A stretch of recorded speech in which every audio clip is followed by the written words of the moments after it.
नमस्कार बच्चों, कैसे हैं आप सब? आशा करती हूँ आप सभी अच्छे होंगे, स्वस्थ होंगे, खुश होंगे और अपनी पढ़ाई भी अच्छे से कर रहे होंगे। तो जैसा कि आप सभी जानते हैं, मैं हूँ आपकी हिंदी की अध्यापिका और मैं स्वागत करती हूँ आप सभी का आईसीटी वर्चुअल क्लासरूम में। और आज हम यहाँ पर एकत्रित हुए हैं पढ़ने के लिए क्लास 9th की हिंदी। क्लास 9th की हिंदी में हम यहाँ पर पढ़ रहे हैं हमारे हिंदी व्याकरण का टॉपिक वाक्य विचार, जिसमें हमने अपने लास्ट सेशन में यहाँ पर वाक्य विचार से संबंधित जो अर्थ की दृष्टि से वाक्य भेद यानी कि जो 8 भेद थे वाक्यों के अर्थ की दृष्टि से वो हमने पढ़ लिए थे और साथ ही मैंने बहुत अच्छे से उसके सारे एग्जाम्पल्स भी आपको क्लियर कर दिए थे। तो आज यहाँ पर रचना की दृष्टि से वाक्य भेद हम पढ़ेंगे और साथ ही फिर इससे जुड़े हुए कुछ अभ्यास के प्रश्न भी यहाँ पर डिस्कस करेंगे। तो बिल्कुल रेडी हो जाइए कॉपी पेन पेंसिल लेकर, क्योंकि व्याकरण में जितना भी आप पढ़ते हैं आपको थोड़ा बहुत चीजें नोट डाउन भी करनी होती हैं। तो चलते हैं स्मार्ट बोर्ड की तरफ, शुरू करते हैं अपने आज का सेशन। सभी बच्चे ध्यान पूर्वक पढ़ेंगे, साथ ही समझने का प्रयास भी करेंगे। तो देखिए हमारा टॉपिक जो है वाक्य वो हमारा यहाँ पर चल रहा है और जिसमें हम काफी सारी चीजें जो है डिस्कस कर चुके हैं पहले ही। तो यहाँ पर जो चीजें हमने डिस्कस की, देखिए हर बार क्या होता है कि कुछ ना कुछ बच्चे, कुछ ना कुछ क्लासेस, कुछ न कुछ स्कूल जो है हर दिन नए होते हैं, हर दिन नए जुड़ते हैं। इसीलिए मैं हमेशा अपने सेशन को स्टार्ट करने से पहले यहाँ पर जो हमने पिछले सेशन में पढ़ा उसे रिवाइज करती हूँ। तो देखिए हमने यहाँ पर वाक्य किसे कहते हैं हमने सबसे पहले ये पढ़ा, यानी कि वाक्य की हमने परिभाषा यहाँ पर पढ़ी। उसके बाद हमने यहाँ पर पढ़ा वाक्यांश। ठीक है, तो सबसे पहले आपको वाक्य की परिभाषा याद होनी चाहिए कि वाक्य किसे कहते हैं। और वाक्य पढ़ने से पहले आपने देखा होगा कि हमने वाक्य की तरह ही जो वाक्य विचार से रिलेटेड, जो व्याकरण से रिलेटेड जो उसके 3 अंग हैं, तीसरे अंग को हम यहाँ पर पढ़ रहे हैं। उससे पहले हमने वर्ण विचार, उसके बाद हमने शब्द विचार और अंतिम जो हम ये वाक्य विचार यहाँ पर पढ़ रहे हैं। तो इसमें यहाँ पर आपको क्योंकि अगर आपको शब्द क्या होते हैं वो पता है तो आप उसके आधार पर अर्थ यानी कि जो उसके वाक्य हैं उसको आप समझ सकते हैं। तो यहाँ पर देखिए हमने कहा कि वह शब्द समूह जिससे कि हमें पूरी बात समझ आ जाए। एक सरल भाषा में अगर मैं कहूँ कि वह शब्द समूह जिससे हमें पूरी बात समझ आ जाए, यानी कि सामने वाले की बात हमें पूरी तरह से अच्छे से समझ आ जाए, तो उसको हम क्या कहते हैं? वाक्य कहते हैं। ठीक है, यानी कि हम लेखक का या वक्ता का पूर्ण अभिप्राय समझ जाएं। यानी अगर बुक में लिखा है वाक्य तो लेखक का, और अगर बोल रहा है सामने से कोई तो वक्ता का हम पूर्ण अभिप्राय यानी कि पूरा पूरा जो मीनिंग है कि वो क्या कहना चाहता है वो हम समझ जाएं, तो उसे ही हम क्या कहते हैं? वाक्य कहते हैं। ठीक है, तो यहाँ पर मैंने आपको बताया था, उसके बाद वाक्यांश, और वाक्यांश के बाद मैंने आपको बताया था वाक्य के तत्व या वाक्य के अंग या वाक्य के भाग। ठीक है, तो जो 2 भाग मैंने यहाँ पर बताए थे उसमें मैंने आपको पहला बताया था उद्देश्य और दूसरा विधेय। ठीक है, जिसमें उद्देश्य और विधेय जो है दोनों चीजें यहाँ पर मैंने क्लियर की थी। और उसके बाद यहाँ पर हमने जो तीसरा भाग पढ़ा था वो था हमारा वाक्य के भेद। तो वाक्य के भेद मैंने आपको बताया कि हमने 2 प्रकार से वाक्य के भेद किए हैं, अर्थ के आधार पर वाक्य भेद और आपके रचना के आधार पर वाक्य भेद। तो अर्थ के आधार पर वाक्य भेद में हमने यहाँ पर 8 भेदों को पूरा का पूरा अपने लास्ट सेशन में अच्छे से क्लियर कर लिया था, जिसमें हमने यहाँ पर पढ़ा विधान वाचक वाक्य, दूसरा हमने पढ़ा निषेध वाचक वाक्य, तीसरा हमने पढ़ा प्रश्न वाचक वाक्य, चौथा हमने पढ़ा आज्ञावाचक वाक्य, और 5वां हमने पढ़ा यहाँ पर आपका इच्छावाचक वाक्य। उसके बाद हमने पढ़ा आपका विस्मय आदि बोधक। उसके बाद हमने यहाँ पर पढ़ा संकेतवाचक। तो इस तरह से हमने संदेहवाचक, संकेतवाचक, विस्मयवाचक, तो ये सारे हमने पढ़ने के बाद यानी कि 8 के 8 हमने भेद यहाँ पर क्लियर कर लिए थे। तो लास्ट सेशन में हमारा अर्थ के आधार पर वाक्य भेद क्लियर हो चुका था। उसके बाद हमारा आता है रचना के आधार पर वाक्य भेद, और मैंने यहाँ पर आप लोगों से कहा था कि बिल्कुल इसे नोट डाउन भी करेंगे अपनी कॉपी में। तो यहां तक सबने नोट किया है? इससे पहले देखिए यहां तक सबने अपनी कॉपी में नोट किया है? हैंड रेज करेंगे जिसने अपनी कॉपी में नोट किया है लास्ट सेशन में। यहां तक आप लोगों ने अपनी कॉपी में नोट किया होगा। तो अभी हम शुरू करेंगे रचना के आधार पर वाक्य भेद को। ठीक है, यानी कि वाक्यों की रचना किस किस तरीके से की जाती है, तो वाक्य जो है किस तरह से उनकी रचना की जाती है उसके आधार पर वाक्य के भेद। तो नोट डाउन करेंगे, हेडिंग डालेंगे सबसे पहले रचना के आधार पर वाक्य भेद। हेडिंग डालेंगे रचना के आधार पर वाक्य भेद। क्योंकि हिंदी में कई बार ऐसा होता है व्याकरण में बच्चे जो है नोट डाउन नहीं करते हैं, और जब मैं नेक्स्ट सेशन में उनसे पूछती हूँ या उनसे कुछ भी सुनती हूँ तो उन्हें नहीं पता होता। रचना के आधार पर वाक्य भेद यानी कि वाक्यों की रचना कैसे की जाती है। तो रचना के आधार पर वाक्य के निम्नलिखित 3 भेद होते हैं। रचना के आधार पर यानी कि वाक्यों की जिस तरह से रचना की जाती है उसमें आपके रचना के आधार पर वाक्य के 3 भेद होते हैं। अब 3 भेद कौन कौन से हैं उसको भी हम पढ़ेंगे। पहले आप ये हेडिंग डालिए कि 3 भेद होते हैं। पहला है सरल वाक्य। पहला भेद है सरल वाक्य। सरल वाक्य या साधारण वाक्य भी कह सकते हैं। अब देखिए क्या होता है, मैंने यहाँ पर आपको बताया था कि अलग अलग तरह से कह सकते हैं। जिन वाक्यों में केवल एक ही उद्देश्य होता है, अब आपकी बारी है बताने की, देख लीजिएगा, क्योंकि जैसे कि मैंने आपको बताया कि ये आप याद करेंगे उद्देश्य क्या होते हैं, विधेय क्या होते हैं।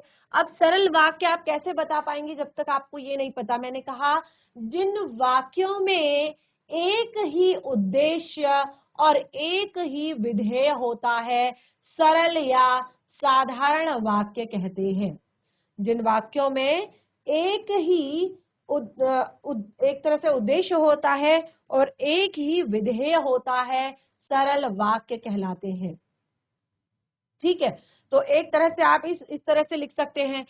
और दूसरा आप इस तरह से लिखते हैं जिनमें एक ही क्रिया हो या एक ही कर्ता हो, इस तरह से भी लिख सकते हैं। जिन वाक्यों में एक ही क्रिया, एक ही क्रिया होती है और एक ही कर्ता होता है, एक ही कर्ता। अब देखिए क्रिया और कर्ता ये चीजें पता है ना आपको। क्रिया किसे कहते हैं, जिससे किसी कार्य के करने या होने का पता चलता है उसे क्रिया कहते हैं। ठीक है, तो जिन वाक्यों में एक ही कर्ता होता है एक ही क्रिया होती है वे साधारण वाक्य कहलाते हैं। होता है वे साधारण या सरल वाक्य। ठीक है, साधारण या सरल वाक्य कहलाते हैं। अब देखिए दोनों ही यहाँ पर सही है, दोनों तरीके से आप कह सकते हैं, दोनों तरीके से आप लिख सकते हैं। जैसे मैंने यहाँ पर कहा कि जिन वाक्यों में एक ही उद्देश्य होता है और एक ही विधेय होता है उसे हम कहते हैं सरल वाक्य। या इस तरह से भी लिख सकते हैं कि जिन वाक्यों में एक ही क्रिया होती है और एक ही कर्ता होता है वे साधारण वाक्य या सरल वाक्य कहलाते हैं। ठीक है, अब यहाँ पर उद्देश्य और विधेय। ठीक है, उद्देश्य और विधेय, मैंने कहा कि एक ही उद्देश्य और एक ही विधेय। अब इसके लिए तो आपको ये पता होना चाहिए ना कि उद्देश्य क्या किसे कहते हैं और विधेय किसे कहते हैं। तो किस किस बच्चे को पता है उद्देश्य किसे कहते हैं और विधेय किसे कहते हैं? फटाफट हैंड रेज करेंगे किसे किसे पता है उद्देश्य, क्योंकि लास्ट सेशन में मैंने बहुत अच्छे से क्लियर किया था उद्देश्य और विधेय। लगभग 2 से 3 बार मैं आपको ये बता चुकी हूं यहाँ पर कि उद्देश्य किसे कहते हैं और विधेय किसे कहते हैं। फटाफट हैंड रेज करेंगे, हाथ खड़ा करेंगे, उद्देश्य किसे कहते हैं। विधेय किसे कहते हैं, उद्देश्य किसे कहते हैं? क्योंकि जब तक ये नहीं पता होगा कैसे जानोगे सरल वाक्यों को। तो यहाँ पर मैं देखती हूँ कि रोज रोज अलग अलग जो बच्चे होते हैं, अलग अलग स्कूल्स के बच्चे होते हैं, हमेशा एक ही बच्चा नहीं बैठता। तो इस कारण क्या होता है कि कई बार हमने जिन बच्चों ने लास्ट सेशन में पढ़ा है वो इस सेशन में नहीं होते हैं, और जो इस सेशन में पढ़ रहे हैं वो लास्ट सेशन में नहीं होते हैं। तो इस तरह की यहाँ पर आप लोगों में थोड़ा सा दिक्कत हो जाती है। तो इसीलिए मैं बोलती हूँ कि हमेशा अच्छे से जो क्लास है उसे अटेंड करो, जो भी लिखाया जाता है, जो भी पढ़ाया जाता है उसे ध्यान पूर्वक सुनो कि लास्ट सेशन में क्या पढ़ाया था। तो गुड बच्चे मॉर्निंग आप मैम। यहाँ पर, वेरी गुड मॉर्निंग बच्चे, वेरी गुड मॉर्निंग। आप समझ पा रहे हैं हम क्या पढ़ रहे हैं यहाँ पर? Yes ma'am. आप क्लास 9th के बच्चे हैं? Yes ma'am. यस। तो हम क्या पढ़ रहे हैं बच्चा यहाँ पर? बच्चे आपको पता है हम वाक्य कौन सा भेद, टॉपिक? यस। रचना के आधार वाक पर वाक्य के भेद। वेरी गुड, रचना के आधार पर वाक्य भेद हम यहाँ पर पढ़ रहे हैं। तो मैंने कितने भेद बताए यहाँ पर रचना के आधार पर वाक्य के? 3 भेद। हाँ जी। तो यहाँ पर 3 भेदों में जो सबसे पहला भेद है वो है सरल वाक्य या साधारण वाक्य। तो इसको मैंने परिभाषित करते हुए कहा कि जिन वाक्यों में केवल एक ही उद्देश्य होता है और एक ही विधेय होता है। अब देखिए, उद्देश्य और विधेय, क्या आपने लास्ट सेशन में क्लास अटेंड की थी GIC Safdarkhal? No ma'am, no ma'am नहीं अच्छा, की तो थी। आप, हाँ, तो इसीलिए यही होता है कि आपने लास्ट सेशन में क्लास अटेंड नहीं की थी। तो अब आपको यहाँ पर मुझे लगता नहीं कि आपको उद्देश्य किसे कहते हैं ये पता है। आप बता सकते हैं बच्चा उद्देश्य किसे कहते हैं? चलिए कोई बात नहीं, बैठ जाइए। और इसीलिए मैं कहती हूँ कि आप जब भी कुछ पढ़ रहे होते हैं उसे नोट डाउन भी साथ के साथ करते रहिए, ठीक है। तो यहाँ पर मैंने कहा जिन वाक्यों में एक ही उद्देश्य होता है और एक ही विधेय होता है। देखिए, इस तरह से तो हमारा जो सिलेबस है ना, वो हम एक ही चीज को पूरे हफ्ते पढ़ते रह जाएंगे, क्योंकि हर बार ये होता है कि बच्चे नोट डाउन नहीं करते हैं और ना ही वो फिर आंसर दे पाते हैं, ना ही उन्हें समझ आता है कि हम क्या पढ़ रहे हैं। तो देखिए, मैंने कहा जिन वाक्यों में एक ही उद्देश्य और एक ही विधेय होता है। अब उद्देश्य और विधेय क्या होते हैं? वाक्य के अंग होते हैं, वाक्य के भाग होते हैं, वाक्य के तत्व होते हैं। अब देखिए यहाँ पर एक बार फिर से देख लीजिए, उद्देश्य और विधेय। यहाँ पर मैंने कहा कि वाक्य के 2 अनिवार्य तत्व या 2 अनिवार्य अंग या 2 अनिवार्य भाग होते हैं, जिसे हम क्या कहते हैं? उद्देश्य और विधेय कहते हैं। अब उद्देश्य किसे कहते हैं और विधेय किसे कहते हैं? देखिए, जिसके बारे में बात की जाए उसे उद्देश्य कहते हैं, और जो बात की जाए उसे विधेय कहते हैं। ये टॉपिक मैंने आपको लास्ट सेशन में बहुत अच्छे से यहाँ पर क्लियर किया। जैसे मैंने एग्जाम्पल में दिया है, मोहन प्रयाग में रहता है, ये एक वाक्य है। मोहन प्रयाग में रहता है, ये आपका एक यहाँ पर वाक्य है। और इसमें मैंने कहा उद्देश्य और विधेय। तो जिसके बारे में बात की जाए, किसके बारे में बात कर रहे हैं? मोहन। मोहन प्रयाग में रहता है, बात की जा रही है मोहन के बारे में, तो मोहन है उद्देश्य, ठीक है। जिसके बारे में बात की जाए वो आपका उद्देश्य है, और जो बात की जाए वो आपका विधेय है। विधेय यानी कि प्रयाग में रहता है, प्रयाग में रहता है। मोहन के बारे में बात की जा रही है कि मोहन प्रयाग में रहता है, ठीक है। तो इस तरह से उद्देश्य और विधेय यहाँ पर मैंने आप लोगों को क्लियर किए थे। और देखिए, मैंने यहाँ पर उद्देश्य के भी आपको भाग बताए थे, विधेय के भाग भी बताए थे, और ये भी मैंने आपको बताए थे कि उद्देश्य के रूप में क्या क्या चीजें आ सकती हैं और विधेय के रूप में क्या क्या चीजें आती हैं, ठीक है। अब जैसे यहाँ पर मैंने कहा मोहन प्रयाग में रहता है, तो मोहन आपका उद्देश्य है, और प्रयाग में रहता है, जो आगे का इसका सेंटेंस है, ये आपका विधेय है। यानी कि जो इसके बारे में हम बात कर रहे हैं वो आपका विधेय है, ठीक है। वो क्या है? विधेय है, ठीक है। तो इसी तरह से अब यहां पर अगर वाक्य आता है, वह घर जाता है, वह घर जाता है। अब आप बता सकते हैं इसमें उद्देश्य क्या है?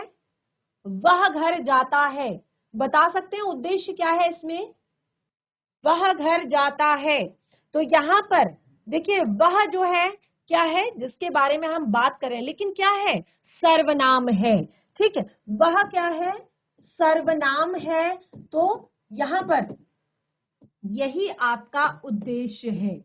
ठीक है, अब आप यहाँ पर कंफ्यूज नहीं होंगे कि मैम ने तो कहा था कि जिसके बारे में बात की जाए, तो ये जो वह है ये भी तो संज्ञा के स्थान पर ही प्रयोग किया जाता है। जैसे मोहन है, मोहन क्या है?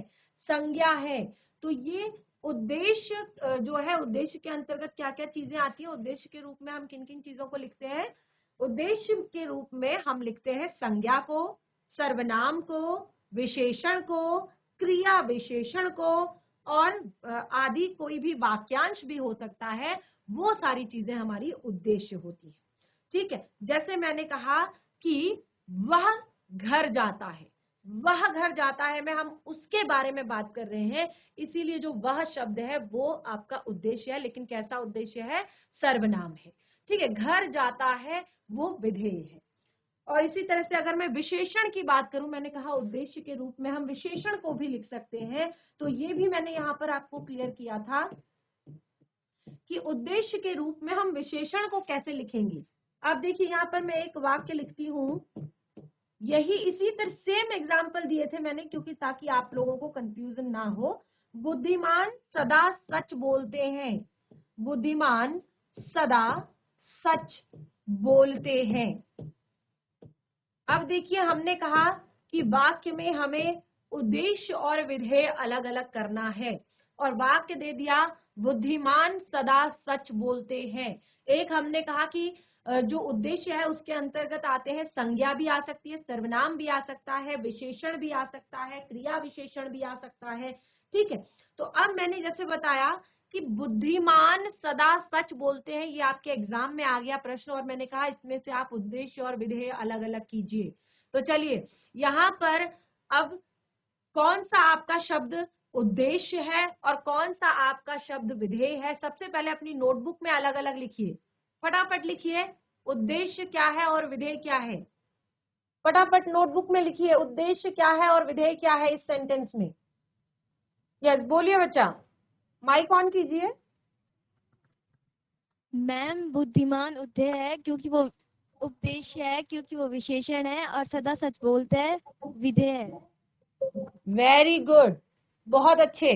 तो इसी तरह से आपको क्लास में ध्यान देना है, बुद्धिमान सदा सच बोलते हैं। मैंने कहा कि विधेय उद्देश्य के रूप में आपका संज्ञा भी हो सकता है, सर्वनाम भी हो सकता है, विशेषण भी हो सकता है, और क्रिया विशेषण भी हो सकता है। ठीक है, तो चलिए बैठ जाइए। अब मुझे लगता है कि आपको समझ आ गया है कि उद्देश्य क्या है और विधेय क्या है, यानी कि जिसके बारे में बात की जाए, ठीक है, वो आपका उद्देश्य, और जो बात की जाए, बाकी बच्चे भी ध्यान दीजिएगा, इस तरह से एक ही टॉपिक हमारा रिपीट होता है, क्योंकि हर रोज हमारा यहाँ पर नया स्कूल कनेक्ट होता है, नई क्लास कनेक्ट होती है, और फिर बच्चों को समझ नहीं आता कि हम क्या पढ़ रहे हैं। तो इसीलिए अगर एक स्कूल से डिस्कस किया जा रहा है एक बच्चे के साथ, इंटरेक्शन करने का यही फायदा होता है कि सभी बच्चे फिर क्लास में ध्यान दे पाते हैं, सभी बच्चे फिर सुन पाते हैं। ठीक है, तो ऐसा नहीं है कि अगर आप लोगों से बात नहीं हो पाई या आप लोगों से इंटरेक्शन नहीं हो पाया तो आप लोग नोट नहीं करेंगे, आप लोग भी साथ में नोट करेंगे। तो बुद्धिमान और वह और मोहन और इसी तरह के बहुत सारे और भी शब्द, ठीक है, वो क्या है? अगर मैं कहूं सचिन दौड़ता है, तो उसमें सचिन क्या है? उद्देश्य है, और दौड़ता है क्या है? विधेय है। ठीक है, पूनम किताब पढ़ती है, पूनम क्या है? उद्देश्य है, किताब पढ़ती है विधेय है।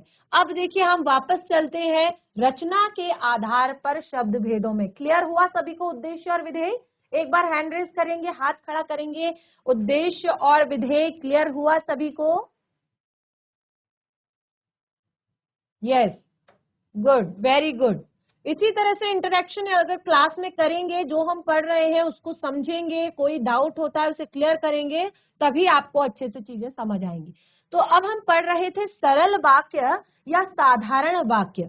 ठीक है। तो मैंने यहाँ पर कहा था कि जिन वाक्यों में केवल एक ही उद्देश्य होता है और एक ही विधेय होता है उसे हम कहते हैं सरल वाक्य या साधारण वाक्य, और साथ ही एक ही क्रिया भी होती है। ठीक है, जैसे मैंने यहाँ पे लिखवाया है ना कि एक ही क्रिया और एक ही कर्ता होता है। ठीक है, कर्ता क्या होता है? काम करने वाला व्यक्ति।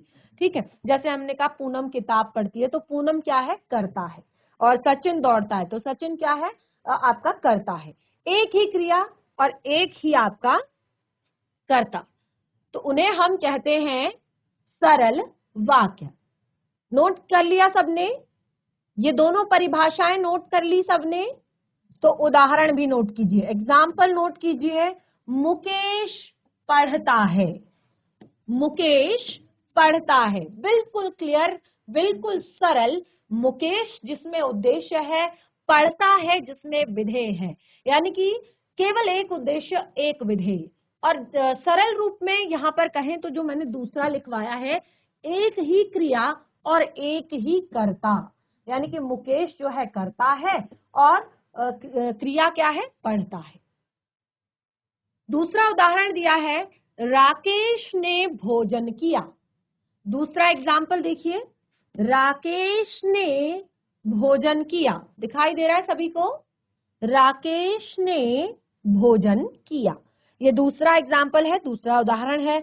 और इस तरह से बहुत सारे उदाहरण लिख सकते हैं। जैसे मैंने यहाँ पर बताया, पूनम किताब पढ़ती है। ठीक है, या केवल अगर पढ़ती है भी लिख देंगे तो भी चलेगा। पूनम किताब पढ़ती है, सचिन दौड़ता है, जो मैंने यहां पर आपको बताया अभी एग्जाम्पल।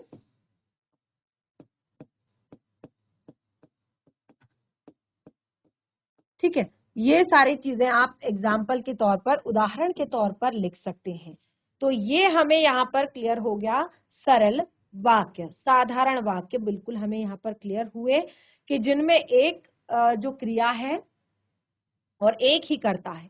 और एक सरल शब्दों में अगर मैं लिखूं पानी बरसा, पानी बरसा, तो ये भी आपका क्या है? सरल वाक्य है। ये भी आपका सरल वाक्य है, बिल्कुल साधारण वाक्य है, पानी बरसा।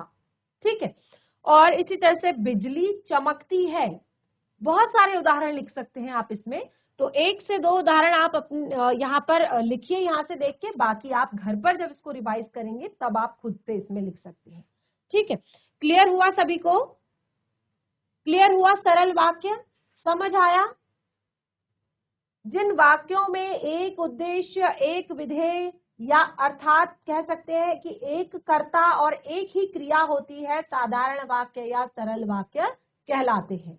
ठीक है, तो ये हमारा यहाँ पर पहला भेद रचना के आधार पर, यानी कि यहाँ पर शब्द रचना बड़े ही सरल तरीके से की गई है, बड़े ही साधारण तरीके से की गई है कि केवल एक उद्देश्य लिया, एक विधेय लिया, तो आपका वाक्य कंप्लीट हुआ। यानी कि एक कर्ता है और एक क्रिया है, तो वाक्य कंफर्म क्लियर हमें हो जाता है। इसीलिए ये हमारा सरल या साधारण वाक्य है। ठीक है, तो आगे बढ़ते हैं, और मैं आशा करती हूं कि आप सभी ने ये नोट डाउन भी कर लिया होगा अपनी कॉपी में। अगला है संयुक्त वाक्य। अगला है संयुक्त वाक्य। अब संयुक्त वाक्य क्या होते हैं? ठीक है, तो अभी मैंने संयुक्त वाक्य में आप देखेंगे कि यहाँ पर एक बार इसको पढ़ते हैं और उसके बाद फिर से पीछे चलेंगे कि क्या चीजें हमने पढ़ी थी। जिन वाक्यों में दो या दो से अधिक सरल वाक्य समुच्चय बोधक अव्ययों से जुड़े होते हैं। अब ये क्या होता है? समुच्चय बोधक अव्यय क्या होता है? अव्यय क्या होता है? ठीक है, अब देखिए, क्योंकि जो हिंदी व्याकरण है इसमें सारी चीजें आपस में इंटर रिलेटेड है। अंदर अंदर आप देखेंगे कि आपको सारी चीजें पढ़नी होंगी। तो अभी मैंने आपको बताया कि जब हमने शुरुआत की थी अपने हिंदी भाषा की इस सेशन की यहाँ पर, तो मैंने सबसे पहले आपको लैंग्वेज का ही ये फर्स्ट चैप्टर पढ़ाया था, भाषा, लिपि और व्याकरण। तो जिसमें हमने जो व्याकरण हमारा पार्ट था उसमें मैंने सबसे पहले आपको वर्ण विचार पढ़ाया, जिसमें हम वर्णों की आकृति, वर्णों की बनावट, वर्णों के उच्चारण आदि पर ध्यान देते हैं। उसके बाद हमने शब्द, ठीक है, उसके बाद हमने शब्द विचार टॉपिक पढ़ा, और शब्द विचार टॉपिक में मैंने बहुत सारी चीजें आपको बताई, जिसमें कि मैंने सबसे जो मेन चीज आपको बताई वो बताया कि व्याकरणिक विवेचन के आधार पर शब्द भेद, ठीक है। एक तो हमने पढ़ा अर्थ के आधार पर शब्द भेद, रचना के आधार पर शब्द भेद, प्रयोग के आधार पर शब्द भेद, ठीक है। और सबसे महत्वपूर्ण जो टॉपिक हमने पढ़ा था वो था व्याकरणिक विवेचन के, क्योंकि क्लास 9th के अब आप बच्चे हैं और ये सारी चीजें तो आप 6th 7th 8th में पढ़ते आते हैं। व्याकरणिक विवेचन के आधार पर शब्द भेद, जिसमें मैंने आपको बताया था कि टोटल 8 भागों में शब्दों को बांटा गया है, जिसमें आपके 4 थे संज्ञा, सर्वनाम, और बहुत अच्छे से क्लियर किए हैं मैंने ये टॉपिक, क्रिया और विशेषण, ठीक है। इन चारों को हमने रखा एक तरफ, और इन बाकी के जो 4 थे वो क्या थे, क्रिया विशेषण,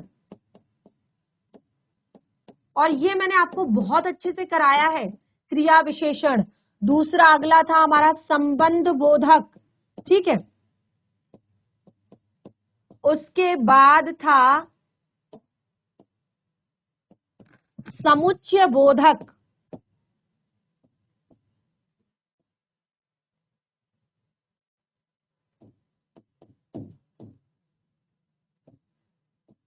और अगला था विस्मयादि बोधक।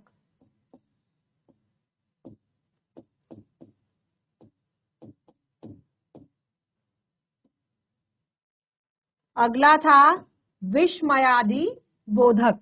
तो इन चारों को हमने रखा था दूसरी तरफ, ठीक है।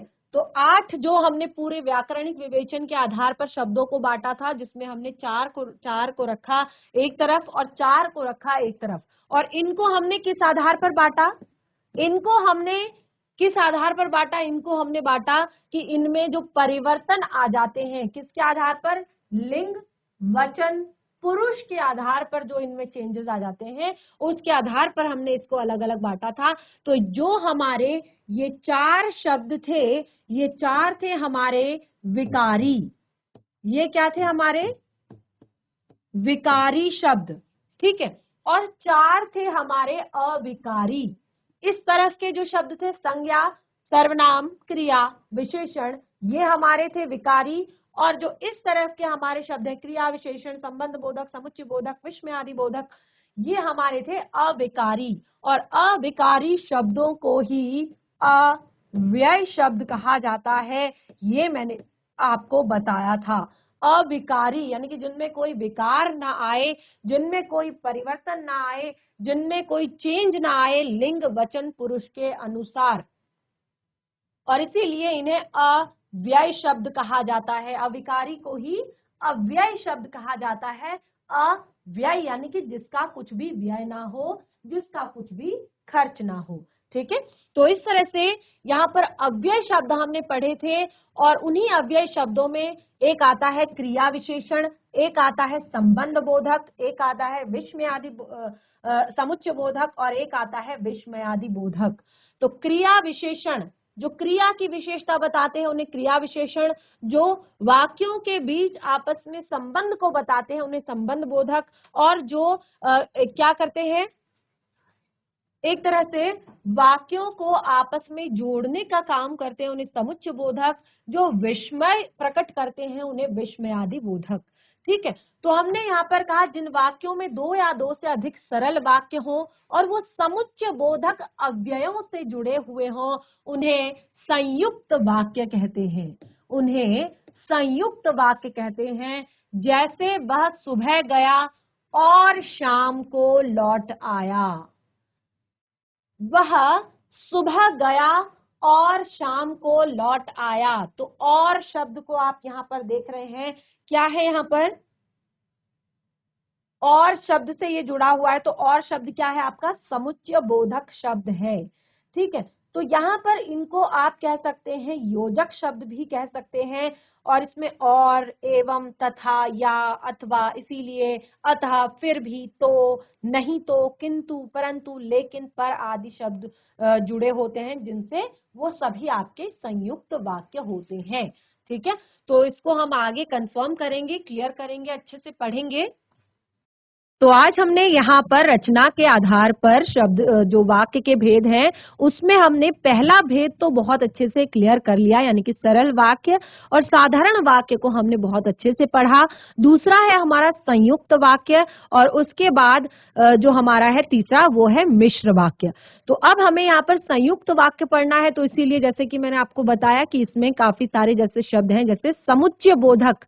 अब आपको ये चीज भी क्लियर होनी चाहिए कि समुच्चय बोधक शब्द क्या है। तो क्लास 9th के आप बच्चे हैं और ये टॉपिक मैंने आपको बहुत अच्छे से पहले भी पढ़ाया है, तो फिर भी आज आप घर पर जिन बच्चों ने नोट डाउन किया था, आप एक बार घर से पढ़कर आए समुच्चय बोधक शब्द क्या होते हैं, और आपके जो ये शब्द हैं, जिस तरह से हमने अभी तक पढ़ी हैं चीजें, अव्यय शब्द जैसे मैंने यहाँ पर बताया, उन्हें भी एक बार पढ़े। कोई भी डाउट होता है अभी तक जो कुछ पढ़ा है उसमें, तो नेक्स्ट सेशन में जरूर क्लियर करें। बाकी के टॉपिक को कंटिन्यू करेंगे अपने नेक्स्ट सेशन में। तब तक के लिए धन्यवाद। आपका दिन शुभ हो।